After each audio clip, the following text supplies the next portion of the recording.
Hello, this is the RPG Crawler, and welcome to my shelf of many things, where I take a look at indie and small press, tabletop role-playing games, and role-playing game accessories. It has been a while since I've done one of these, and they tend to focus more on smaller, briefer offerings, and with that in mind, a while back, Frenzy Kitty Games sent me a handful of their products for review, so I thought I'd take a look at a couple of them, starting with Static Dawn. Static Dawn is a rules light, biopunk role-playing game with a focus on story and quick resolution. Available as a PDF and print-on-demand option, it is just under 70 pages long, with black and white interior art, single block text presentation with sections clearly highlighted, with the occasional inline black and white artwork, a mix of screenshotted computer code, photo manipulation art, and illustrations with biopunk and cyberpunk themes. The contents themselves are divided into 8 main sections. There's an introduction that covers the basics of role-playing games, and Static Dawn in particular. Characters, or how to create them. How to play, which discusses the core mechanics of the game. Combat, that covers the combat-specific mechanics. Augmentations, that lists the various augmentations that you can acquire in the game. Game Mastering, that covers the various ideas of designing and running scenarios for Static Dawn. And Antagonist, that gives a list of basic antagonists. This is followed by a toolkit that offers various tools for playing the game in general. The introduction starts by setting the tone, stating that Static Dawn is an old-school, biopunk role-playing game that certainly sets some expectations, both in terms of the genre and the system complexity. It goes on to cover what you'd basically expect a rules-light role-playing game to cover, with a number of players, the role of the GM. It's all very straightforward, which is more than you can say for some games. The core mechanic is briefly touched upon, and then there's a list of inspiration media, which basically run the gamut from near-future cyberpunk dystopia-style novels, films, and games. The introductory section continues with a brief description of the world of Static Dawn, which is just a near-future cyber-technology/biotechnology dystopia of corruption and greed, where each player character has some sort of augmentation, whether cybernetic or bioengineered.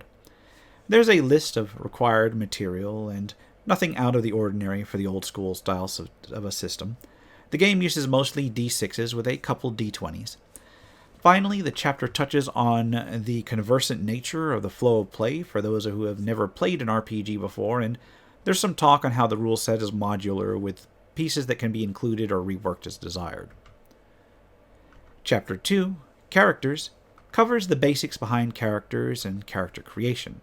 Every character in Static Dawn has a basic set of attributes, but also at least one augmentation that sets them apart from basic human beings. As far as attributes go, there are 5, each rated between 5 and 15. There's Physique, that covers general strength and athletics, Combat, that determines attack and defense rates, Intellect, that deals with problem solving, Tech, that deals with understanding technology, and Persona, that covers social skills. Character creation is covered next, and there are just 6 steps.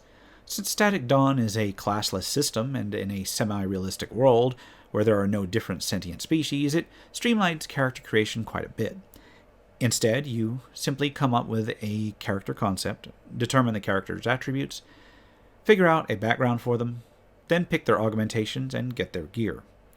There are 5 different methods for determining attributes, including a number of dice methods that give different spreads of abilities, as well as a point-buy-it method and an average array method.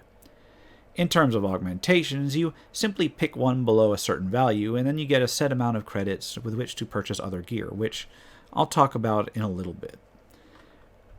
The next chapter covers how to play the game, and begins with a basic description of role-playing games in general before going directly into the core rules. Static Dawn uses a D20 roll-under attribute mechanism that some fans of OSR systems may recognize despite the different stats involved.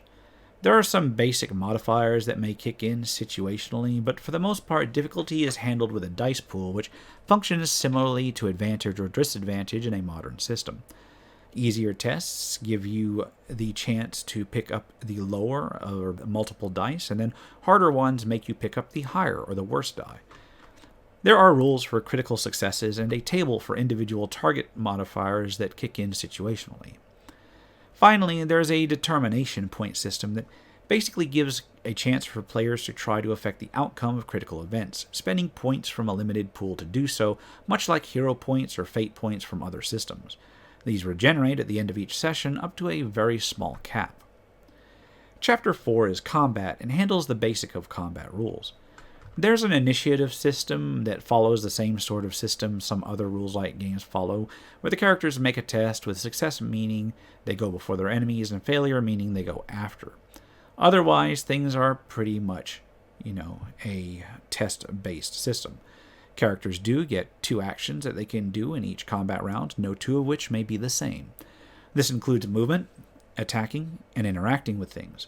Movement is handled abstractly/narratively, with the limit being basically whatever makes sense. Same with interacting with the environment. Attack is handled via a basic combat attribute test, with damage based on the weapon used. Static Dawn also follows some rules-like games in that the players make most of the dice rolls, so when they are attacked, it is the player that makes a roll to avoid rather than the GM rolling to attack. As far as wounds and such go, all characters start with a similar health pool, and upon depletion there is a chance for a character to die that is checked each round. Rules for healing basically involve first aid for immediately getting a character up and running again. A brief overview of weapons rounds out the chapter, which basically consists of a list of abstracted weapons and their damage. Rather than a vast array of different weapon types, they are simply handled as blunt, sharp melee, or automatic weapon, which makes allowances for the vast array of things you can pick up and use as a weapon in a modern setting. Chapter 5 covers augmentations. Augmentations can either be cybernetic or biological and can have strange and unnatural effects. The majority of this chapter is simply a list of augmentations, separated by body location. Each augmentation has a location, a corruption cost, a credit cost, and then a description of what the augmentation can do. Most of these descriptions are abstract in nature, offering narrative effects rather than hard numbers. The corruption system is covered next. Basically, each time you get a new augmentation, you roll on a chart that takes into account your cumulative corruption. You have a chance to get a mutation, which, judging by some of the mutations, I'm not exactly sure how that works out logically, but we can roll with it just for the sake of the system. Mutations have 3 levels and come in mental and physical forms, selected via random die roll. Each one has a level, a name, and a narrative description of what it does. Most of them are either cosmetic or minor, but the higher-end mutations can cause serious issues if played out correctly. Some of the mutations also don't strictly follow logic, which I guess explains why some of the augmentations are a mix of both cyber technology and biotechnology. Severe mutations, such as physically growing extra limbs or a third eye sprouting from your forehead, aren't easily explained by purely cybernetic means. The chapter also covers the idea of a hard reset. Each character is assumed to have some sort of a backup system, which means that if they're killed, there is a chance that they can be brought back into a sort of clone of some sort. This is not foolproof. There are failure chances, and it can be pricey, so it's more akin to a raise dead spell in old-school fantasy games than just an automatic clone regrowth chance. I kind of like that, as it makes death risky without being an automatic game over for the character. The next chapter covers game mastering, and basically goes over the job of the GM. It starts with a quick overview of the responsibilities of the GM, and then goes into tips on running the game, handling descriptions, encouraging role-playing, dealing with potentially boring portions of a game, and making meaningful encounters, etc. There's also guidelines for dice rolls and how to interpret them, before it covers the character advancement system. Character advancement is given sporadically at the end of each storyline, and basically can be used to raise an attribute or reduce corruption. The next chapter, Chapter 7, is just a single page with some sample antagonists, which can be used to derive others. Enemy stats in Static Dawn are incredibly simple, being just a name, hit point total, difficulty level, and damage for whatever attacks they have. Finally, Chapter 8, Toolkits, is simply a set of random generation tables that can be used to flesh out the world on the fly, including a city generator, gang generator, megacorp generator, NPC generator, and so on. Sample character sheets then round out the book. So, what do I think about Static Dawn? In terms of presentation, it's got a combination of generic computer code style illustrations and edgy cyberpunk style artwork that combine to set the tone very well. While I did spot a few wording issues on my preliminary read-through, it was mostly nitpicky stuff that didn't really distract from the overall read-through, meaning that it's slightly better in terms of editing than the usual fare that I cover, which is a plus. Organizationally, it's neatly packaged, with character creation easily laid out, although I will say that there were no actual equipment lists given beyond the basic augmentations. This does allow for costs to be easily adjusted as a GM may wish, but I would have liked to see at least some basic guidelines given to help tie the otherwise abstract idea of credits to some sort of value system. Mechanically, the game relies a lot on narration, fitting into the old school / rules light range of things. The core mechanic of roll under attribute tests should be familiar to those who play such games despite the renaming of the various attributes, and while the stat range of 5 to 15 may seem different from your usual standard 6 attribute game ranges from other systems, it should be noted that you can adjust these attributes up to a cap of 18 with character advancement points, which may feel more at home in a more familiar range for those familiar with OSR systems.